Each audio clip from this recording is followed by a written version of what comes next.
დიახ, დღეს აქ ვიმყოფებით, რათა პატივი მივაგოთ ჩვენს გმირ ჯარისკაცებს, ეროვნულ გმირებს, იმისთვის, რომ მათ ყველაზე ძვირფასი გაიღეს ჩვენი სამშობლოს თავისუფლებისთვის და კიდევ ერთხელ პატივი და დიდება მათ ხსოვნას, მათი ხსოვნა მარადიულია.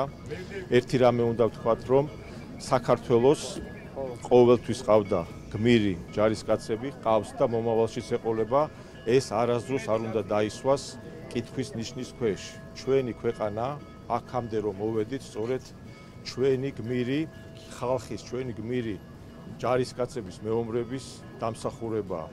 ამიტომ ამასთან დაკავშირებით არავის არც კი უნდა დაებადოს კითხვა და ყველამ ვიცით, რომ ჩვენ გვყავს და გვეყოლება ყოველთვის გმირები. კიდევ ერთხელ უდიდესი პატივისცემა და დიდება მათ ხსოვნას. და ჩვენ რა თქმა უნდა ყოველთვის ქეთს მოვიხრით მათ წინაშე და ვიქნებით ყოველთვის მათ ხსოვნის ქვეშ, რათა მუდმივად გვახსოვდეს, რომ რა გააკეთეს მათ და როგორი, ასე ვთქვათ, გმირები ყავს საქართველოს. ამას ქართულს ემაზეუბრებით, ბატონო მიხეილ, იმიტომ რომ სწორედ ქართველებისგან გვესმის, რომ ამავე დროს ვიღაცის პირას შეეწირა.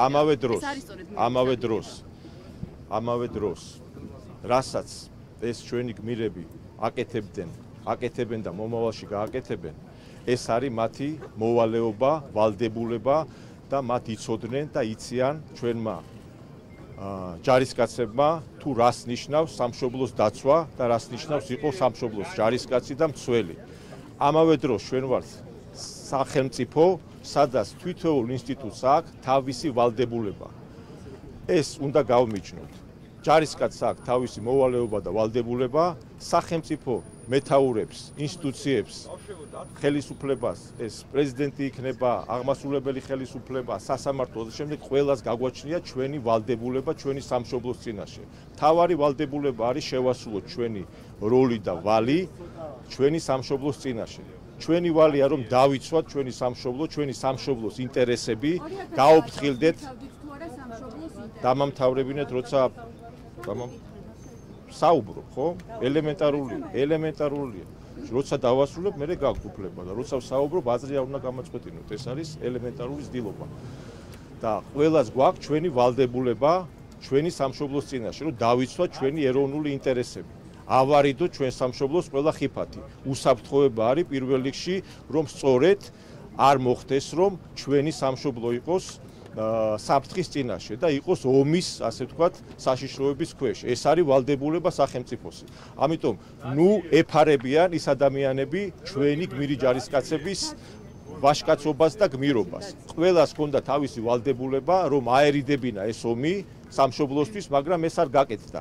დაველოდოთ გამოძიებას, ჩემი პირადი აზრი, არა როგორც პრეზიდენტის, არამედ როგორც ერთი მოქალაქის და მანამდე ვიყავი მე ასე ვთქვათ, პარლამენტის წევრი, ხშირად გამოვთქვამდი იმ ხელისუფლების ქმედებებზე, რომელიც მაშინ იყო ხელისუფლებაში და რა ჩაიდინა, როგორ ჩაიდინა, მაგრამ რადგან ვარ ჩვენ სამართლებრივი სახელმწიფო, ვართ პატივისმცემელი ჩვენი ინსტიტუტების, დაველოდოთ ბოლომდე გამოძიებას და ყველას როლი ვინ რა გააკეთა, ვინ ვერ გააკეთა საქართველოს მით უმეტეს როცა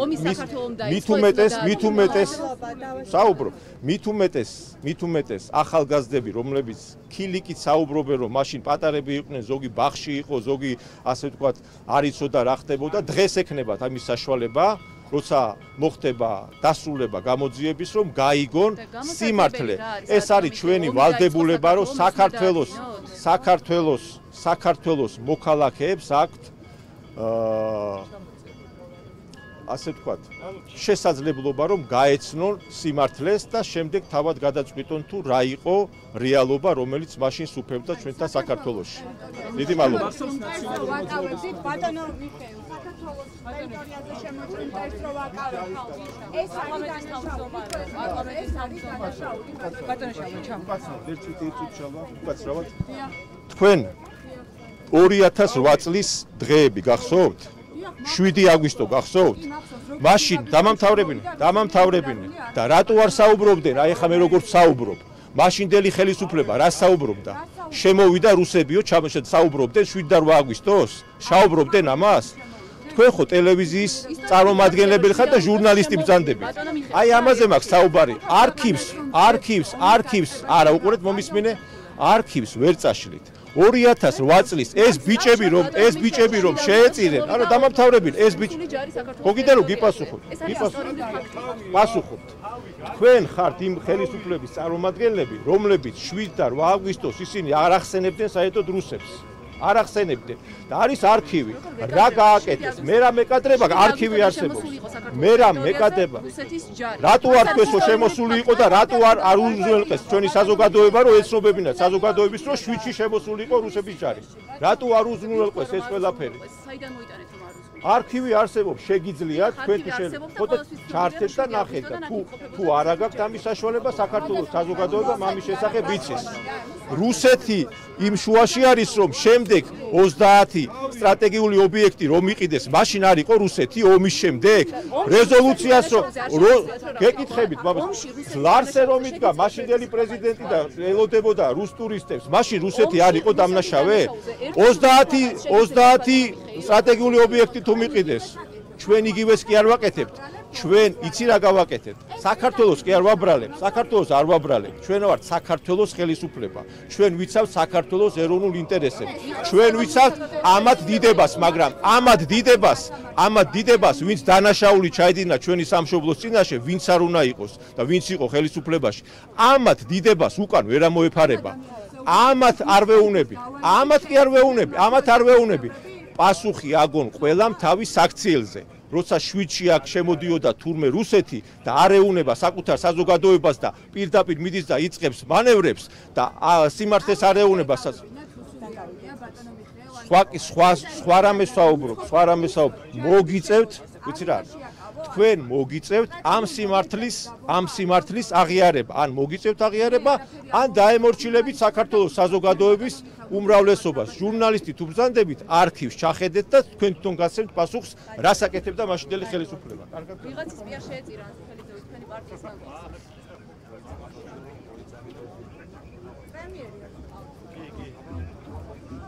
პრემიერი გება, პრემიერი მოგა. ბავშვებო, თავები უნდა გაგიგიო, არ გამოვა. ძალიან წინ შედით.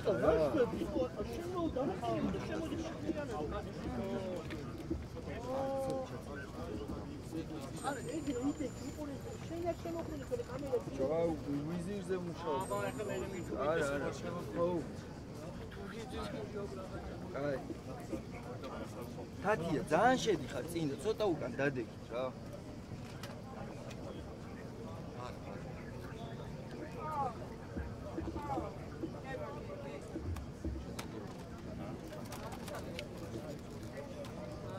მოვიდა გოგა.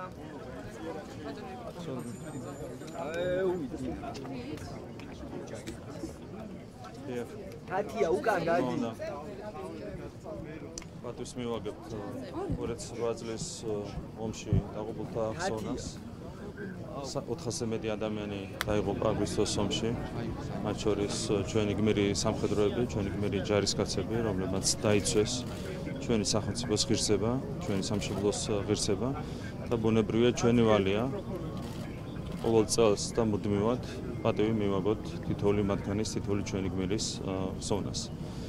გაჩხუბა ზოგადად აგვისტოს ომს 8 აგვისტო არის ტრაგიკული თარიღი.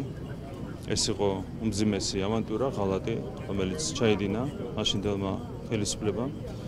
და ეს დღე შეგვახსენებს ჩვენ იმას, რომ აუცილებელია ქვეყანას მართავდეს სუვერენული ხელისუფლება.